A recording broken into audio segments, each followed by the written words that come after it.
Welcome back to Tuesday Trivia. I have another 10 movies for you that I'm going to read synopses for, and you try to guess what movie I'm describing. I'll give you some more hints if you don't get it from the synopsis, but let's get right to it.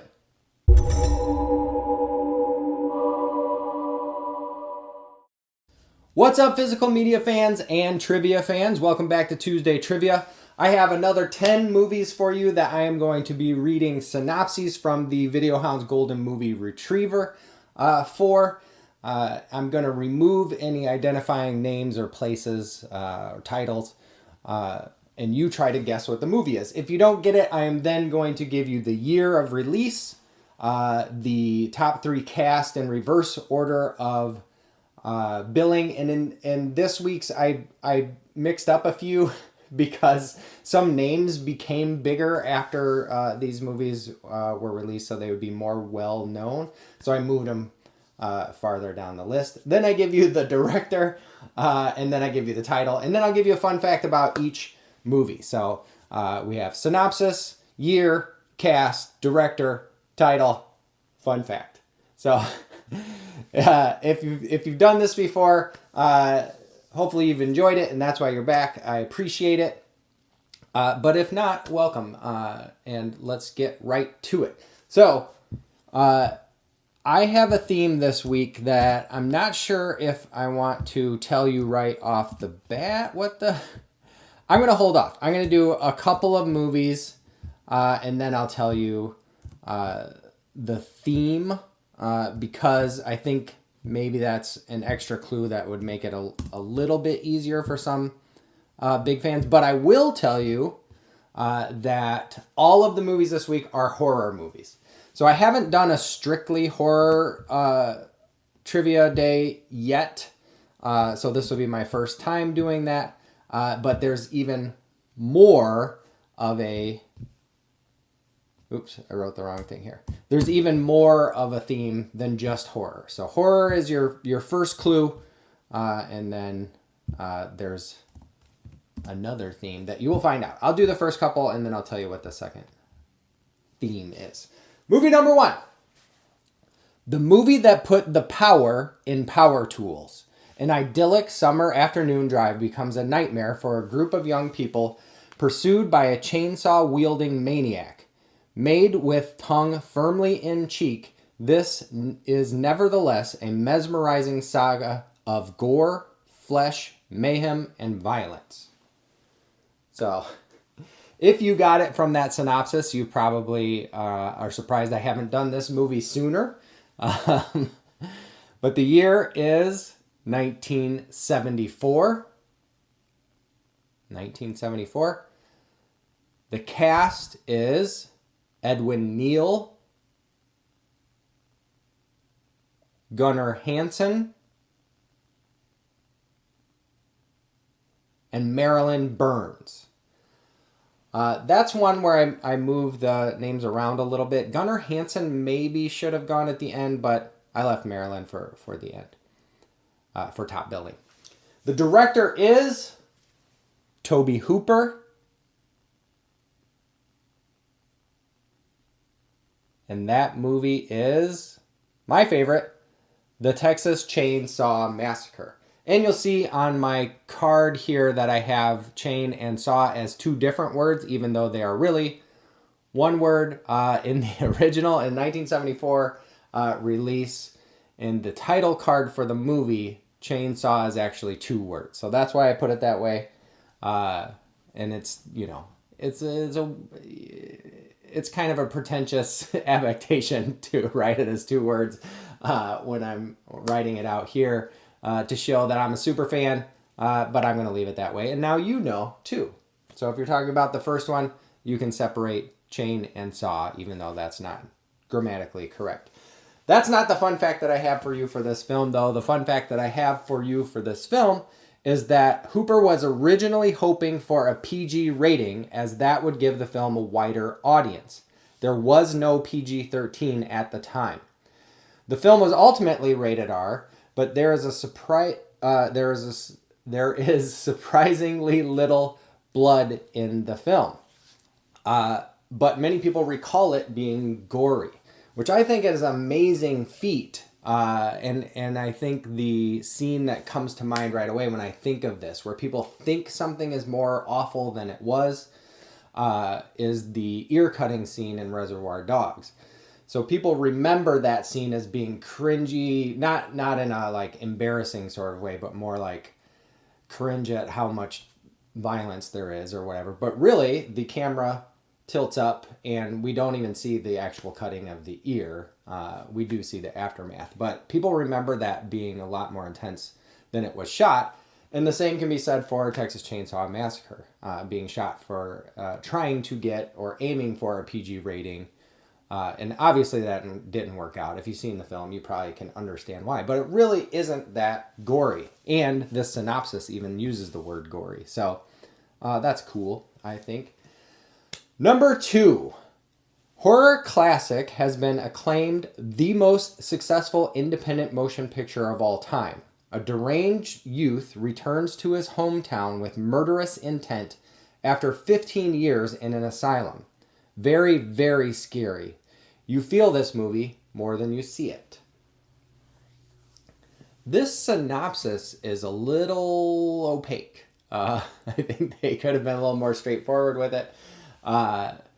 So even though this movie is very well known, the synopsis might throw you for a loop a little bit. But the year is 1978.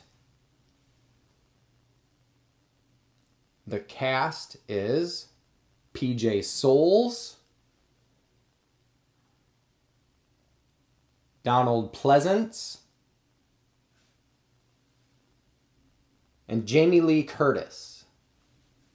So if that synopsis threw you for a loop, threw you off the scent a little bit, maybe that cast will bring it home for you. The director is John Carpenter. So John Carpenter, a murderous youth, comes home. I started with these two posters behind me. So the movie is Halloween, the original Halloween. And the fun fact that I have for you for Halloween is that there is a scene in which Laurie sees Michael Myers standing near a hedge. She turns away for a second and then turns back and he is gone. But you see a puff of smoke by the hedge. That was somebody's smoking a cigarette who was standing on the other side of the hedge, so you couldn't see them in the shot. And it is purportedly John Carpenter himself smoking a cigarette, and you see a little puff of smoke there. So if you have that movie on Blu-ray or 4K, you'll definitely be able to see it. It might be a little bit harder to see on your Laserdisc or VHS, but maybe you could see it on there. But I think that's kind of a fun little... It's not quite a goof, but, you know, it's interesting. Number 3. A psychological creep fest with a chilling climax based on the novel by Daphne du Maurier. John and Laura Baxter travel to a dank, off-season Venice in an attempt to put the drowning death of their young daughter behind them. But while working on a church restoration, John begins to have psychic visions, which are encouraged by a pair of strange sisters. There's a steamy love scene between two leads that became the object of much gossip. So if you are a big horror fan, you might get this right away. I think the setting, which I left in there, and again, I left the author of the book that it's based on, because I feel like if you are a book reader and you know these things from the novels or the books, then you deserve that extra clue. Good on you. I've lost my train of thought. But anyway, the year is 1973. The cast is Hilary Mason, Julie Christie, and Donald Sutherland. So Julie Christie and Donald Sutherland being those two leads with the steamy love scene. And the director is Nicholas Roeg. Roeg? I don't know if I'm pronouncing that right. Trying my best, as always. And the movie is Don't Look Now. So this was the movie that had an important red jacket in it before Steven Spielberg used that in Schindler's List. The fun fact that I have for you for this film is that the steamy love scene that they reference in this synopsis between Sutherland and Christie earned the film an X certification in the UK, and rumors have persisted that the two had real sex on film. This was bolstered by a producer saying he was on set and saw it himself. The two leads, Rogue and the cinematographer, have stated that they were the only ones on the set at the time, and all call BS on that claim. So, the rumors have persisted. The people actually involved say, no, that's not the case. This is an unsexy film shoot where we have actors who are doing a great job of conveying the pantomime of what they're doing, and it's not real sex. So, you know, you choose to believe what you want to believe, but they all say it was simulated. Anyway, I'll give you these, the second half. Besides horror movies, these are all 1970s horror. So I stuck with one decade, not a true decade because it doesn't start in 71 and go to 80, but, from 70 to 79. In fact, I don't think I have any 1970 movies in here. Movie number 4. The disappearance of a young girl leads a devoutly religious Scottish policeman to an island whose denizens practice bizarre pagan sexual rituals. An example of occult horror that achieves its mounting terror without gratuitous gore. The first original screenplay by the playwright Schaeffer. Beware shortened versions that may still lurk out there. The 103-minute restored director's cut is definitive. I left that in for a reason, and it ties into the fun fact. Sometimes I cut off those end things where they comment on, the video release or whatever, and Video Hound's Golden Movie Retriever sometimes does that. And, a lot of times I'll leave it out because it's not really part of the synopsis, but it does tie in, so I left it in. The year is 1975. 1975. The cast is Britt Eklund, Christopher Lee, and Edward Woodward.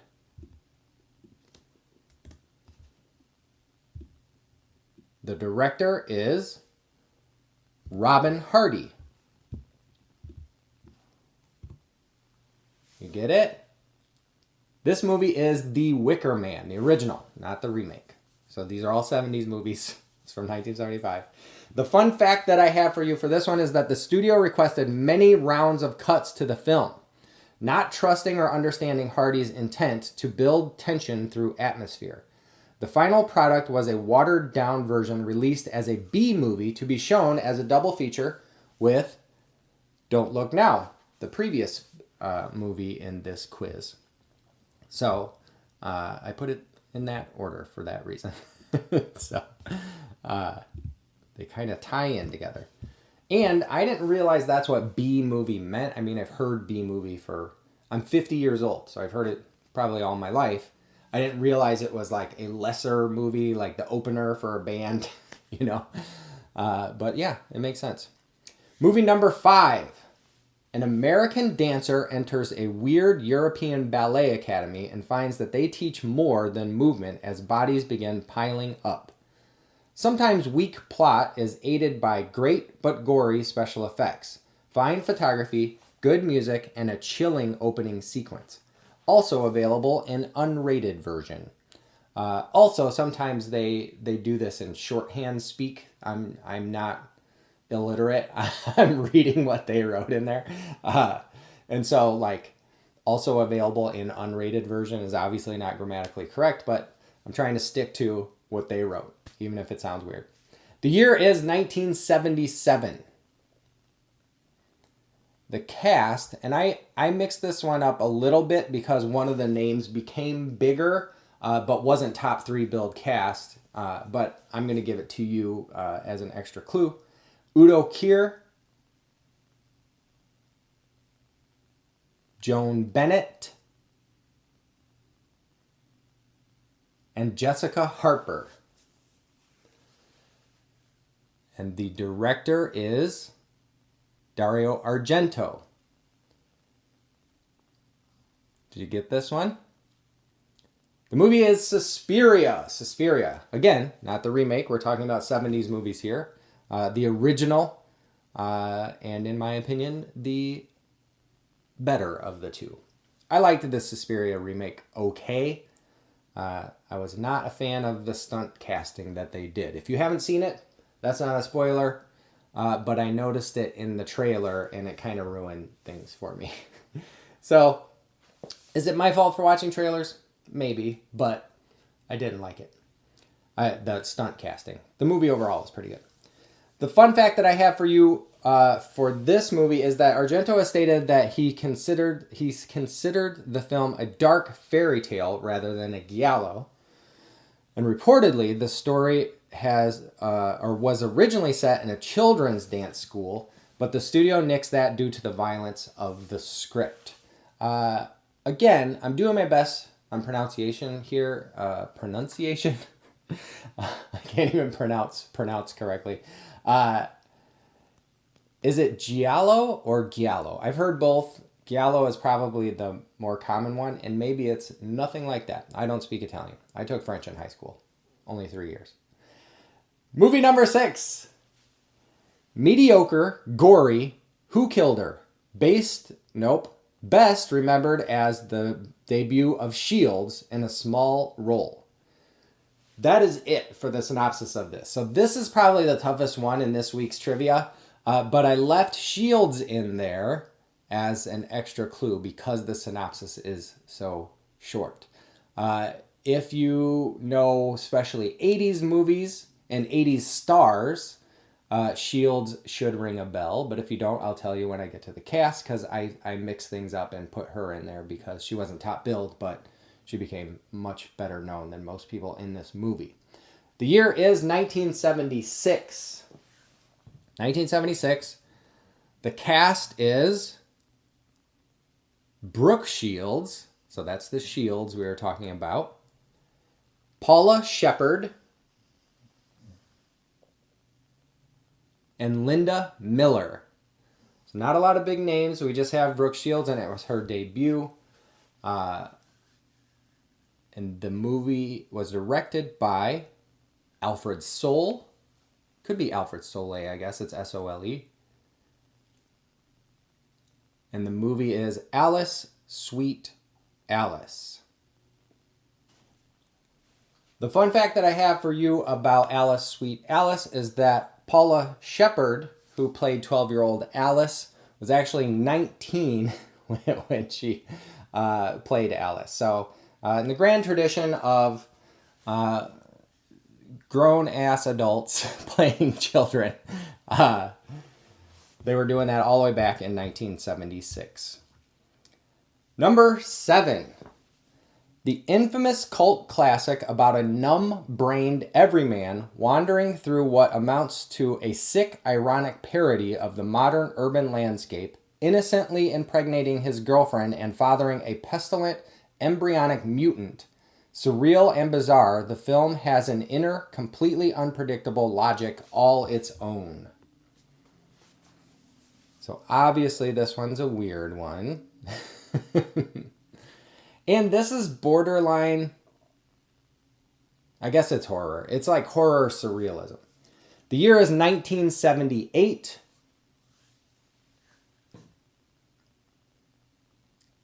The cast is Alan Joseph,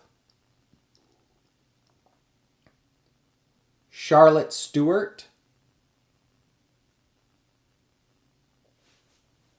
and Jack Nance. And if you are aware of this director, you know that he's collaborated with Jack Nance on a few things. And that director is David Lynch, the late, great David Lynch. The movie is Eraserhead. Eraserhead. So Jack Nance was also in Twin Peaks. He was Logger Pete, I believe. That's his character's name. But I always remember him saying, "There's a fish in the percolator." So, my fun fact for this one is that David Lynch had a paper route to support himself and to help pay for this movie. while he was filming this movie, and he would film it at nights. But he was delivering the Wall Street Journal, which seems pretty ironic, delivering this conservative newspaper, kind of a a bastion of conservative and capitalist thought, to make this, indie DIY subversive surrealist horror movie. It's pretty rad. Number 8. A small budgeted hallucinatory horror fantasy about two parentless brothers who discover weird goings on at the local funeral parlor, including the infamous airborne brain-chewing chrome ball. Creepy, unpredictable nightmare fashioned on a shoestring by young independent producer Blank. Scenes were cut out of the original film to avoid an X rating. The year is 1979. The cast is Michael Baldwin, Angus Scrimm, and Reggie Bannister. The director is Don Coscarelli. And that movie is Phantasm. So that brain-eating chrome ball probably gave it away if you're familiar with the movie. But if not, hopefully the other clues helped you out. Phantasm's great. It's a classic. It might even qualify as horror sci-fi. It's got some weird other dimensional type stuff in it. Maybe not. Maybe it's just hell. I don't know. Anyway, the fun fact that I have for you for this movie is that Angus Scrimm traveled the country with Don Coscarelli to promote the film, dressed as the tall man, and would do local morning shows in character. So, I mean, he probably didn't dress as the tall man to go back to the hotel and have a drink or whatever, but when he was actively promoting with Coscarelli, he was in character.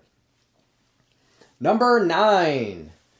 Blank is a charming young man, though slightly mad. He freely admits the need to drink blood. Contemporary vampire has found a new abhorrent means of killing his victims. This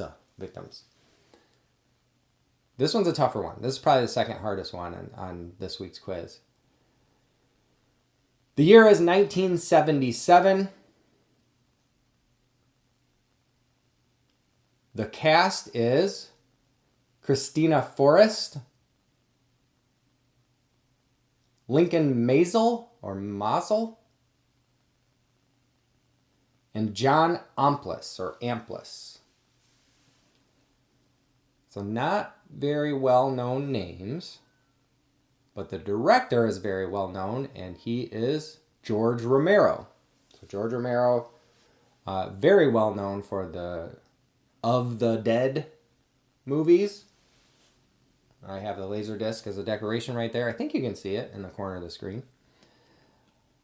But this movie is Martin. So it was a very, very unique take on vampire lore from the granddaddy of modern zombie films, George Romero. Late great.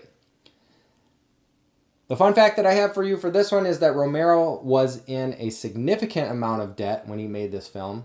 He refused to declare bankruptcy because it would mean that people who had invested in his previous films would not be paid their due. The film was successful enough for Romero to pay off his debts. So, sounds like he is a stand-up guy. The story goes that a producer asked him about, declaring bankruptcy, and he gave him that reason. Like, these people invested in me. I wouldn't want to let them down like that. And the producer appreciated his integrity so much that he ended up working with him on this film and on Dawn of the Dead. At least those two. I'm not sure what else. Finally, I have movie number 10 for you, and that synopsis is this. 2 girls are kidnapped from a rock concert by a gang of escaped convicts. The girls' parents exact bloody revenge when the guilty parties pay an intended house call. Controversial and grim, low-budget shocker, loosely based on Bergman's The Virgin Spring.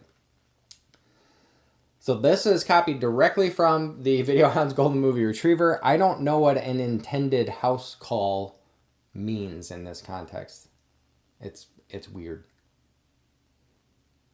Guilty parties pay, and when the guilty parties pay an intended house call. Anyway, the guilty parties go to a house, and then they get their comeuppance. Anyway, the year is 1972. The cast is Sandra Castle, Lucy Grantham, and David A. Hess. David Hess. I can't remember if he was top billed, but I put him last because he is probably the most known name of those three, at least to horror fans. And the director is Wes Craven, director of Nightmare on Elm Street himself, and The Hills Have Eyes. But this movie is Last House on the Left. It is the most brutal of Craven's films, and it is a rough one. It is brutal. The fun fact that I have for you for this one is that an official sequel was planned years later with Hess's character returning from hell to kill again. The studio made teaser posters and maybe a teaser trailer. There are people who say they swear they remember seeing a teaser trailer, but maybe that's lost. But the film was never shot. A few Italian films were released with names implying that they were direct sequels, like Last House 2 and names along those lines. That is kind of a Italian 70s horror tradition with with Zombie being, or Zombie 2, one of the two. Anyway, one of them was purportedly a Dawn of the Dead sequel or Day of the Dead sequel or whatever, but they're not connected, not officially. But that's it. That's all I have for you. So I have these 10 films, all horror, all 70s. Hopefully you got some. If you got 6 or 7 of them, you are amazing. If you got all of them, you're an expert. I appreciate you watching this far. If you want to like and subscribe, that would be awesome. If you are looking for physical media to buy, I have a lot in my eBay store. I have the link in the description below. But otherwise, you'll see me the next time I post. Thanks again.